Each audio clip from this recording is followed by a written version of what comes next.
Hey, part three in my life and business success story and series.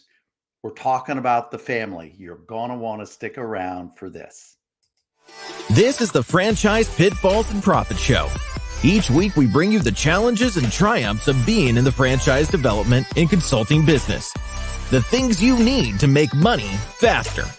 And now your host, one of the most successful franchise developers in North America, Don Shin. Hey, we're doing a series on life and business success, the formula, the things you need to do. It's in my book, Can You Relate? But seriously, I wrote the book not so much as a representation of my my autobiography or something. I truly wrote the book because I looked back on my most successful years in my life. And what I mean a holistic success. I mean, my life went extremely well and my businesses were doing crazy well. So that's why I wrote the book. And it boiled down to the relationships that I had, and not only developed and had, but nurtured and grew and leveraged. So that's why I wanted to continue to put this series together to share more of the things out of the book. So today we're talking about family, how important family is to the overall success. Again, in a holistic look at success in life and in business. And I want to talk about, in fact, in the book where we talk about love and marriage. And I want to read a quote out of that chapter. And it just says that most marriages would benefit enormously if both people asked and then honestly answered the question, what must it be like to be in a relationship with me? And the quote is Dr. Marty Grothe, Grothe. So I think family starts with, the whole family discussion starts with marriage. There's that old quote, this is a male thing, I guess, but it's that old quote that if mama ain't happy, nobody is happy. But I truly believe that marriage is blessed by God. And when life sets in, when kids come around, just the overall busyness of our schedules. I just put a quote on or a post on Facebook and LinkedIn about how we don't. We live in a society that almost is enamored with and encourages this living on empty, pushing yourself till you're virtually exhausted and you're empty, and it's that much hurriness and busyness. But I know when life sets in and you get busy and schedules and careers and all of that kind of stuff, we forget, I think, sometimes about the importance of the one that we're living with, and how God had blessed the union. And again, I think society allows us to just walk from that relationship. And, divorce rates are 50 to 60% now. And so I think it's a decision, it's a commitment, yes, but it's also a decision to make it work. It's a decision to love somebody, and a decision to be committed to them and not break that union that, again, I believe God's created and God has blessed. I've also heard it say that the best thing you can do for your children is to love your spouse. Again, I've heard it in the context of a man, love your wife, but I think it's the other way around. I think women can do it as well. Love your spouse. Show your daughters the commitment you've made to a man, to the man for life. So I think it goes both ways, and show it, living it out, not just talking about it, but living it out and being a living example of a high quality marriage and relationship, and high quality loving relationship is a tremendous example for your children, one of the best things you can ever do. I also think that a successful marriage is based on two key things. One is it's about your attitude. You can constantly be looking for the faults in your spouse, or you can be constantly looking for the good things about the relationship and your marriage. So I think it's about attitude. What's your attitude going into it? And again, I think it's a matter of the second piece. I think it's a matter of time. I think anything in life, anything to do that you want to do successfully requires a commitment of time. So why wouldn't we think that? And why wouldn't we do that in our marriage? So, love and marriage, one of the parts of family. The other part of about family that I want to talk about is children. Again, a quote from the book. The person's name is Hodding Carter, and they say that there are only two lasting bequests that we can hope to give to our children. One of these is roots, and the other is wings.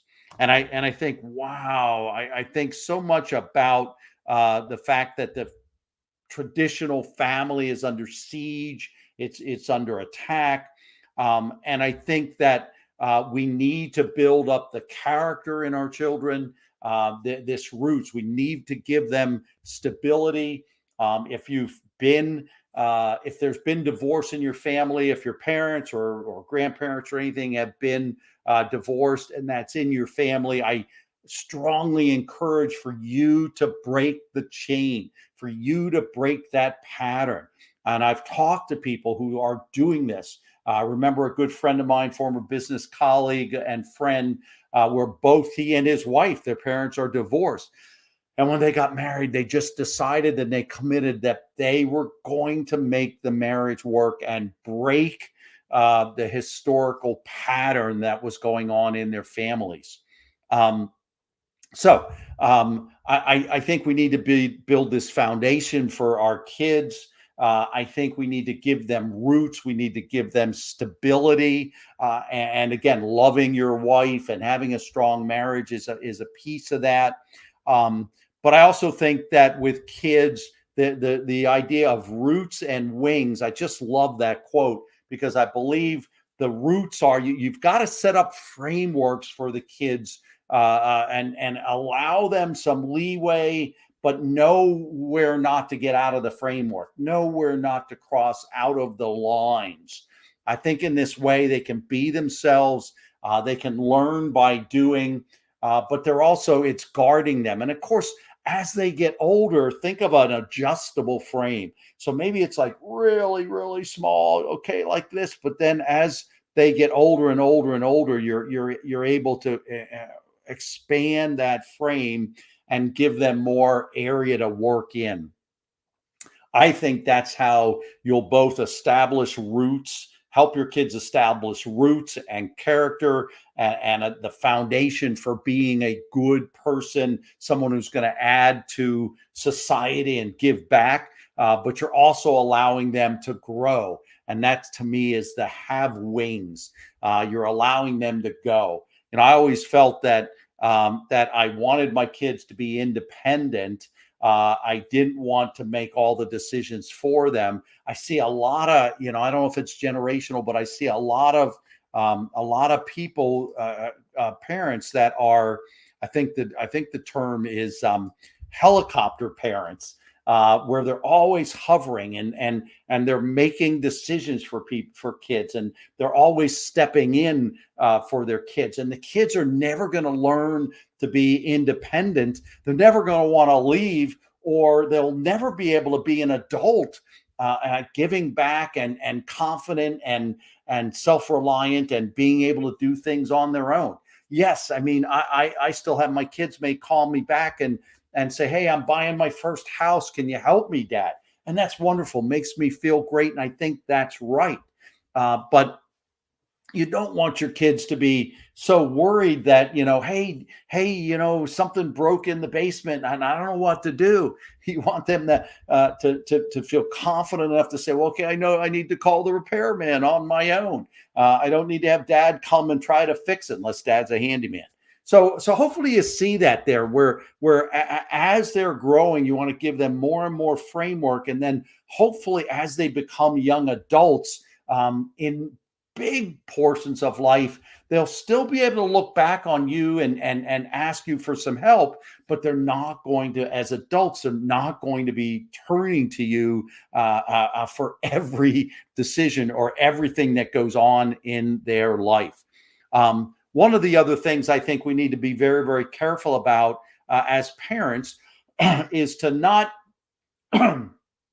to not explain everything to your kids from an adult perspective, because they're not going to get it. If you're going to do any explanation of things, you got to bring it down to the level of the 10-year-old that they are, or the 8-year-old that they are. So we've got to be very, very conscious, I think, of not expecting them to be adults or understand the things that you do as their parent who is the adult. And speaking of adults and parents, the last thing I want to share again in this family dynamic about relationships is that they're not your friends, particularly as they're growing up. Now, as you get older, as they become young adults out on their own, yes, I mean, I have great relationships. One of the biggest compliments I think that can be paid to us as successful parents is that our kids, as young adults, still want to spend time with you. We're so blessed that our kids really enjoy still spending time with us, and our two kids are 30 and 35. So as they're growing up, don't make them your friends. I think that is a dangerous path to go down. But you definitely, as they transition to becoming adults, you can absolutely become friends with them. And if you've done a great job, again, they're going to want to still spend time with you. And that's what I love about my adult kids.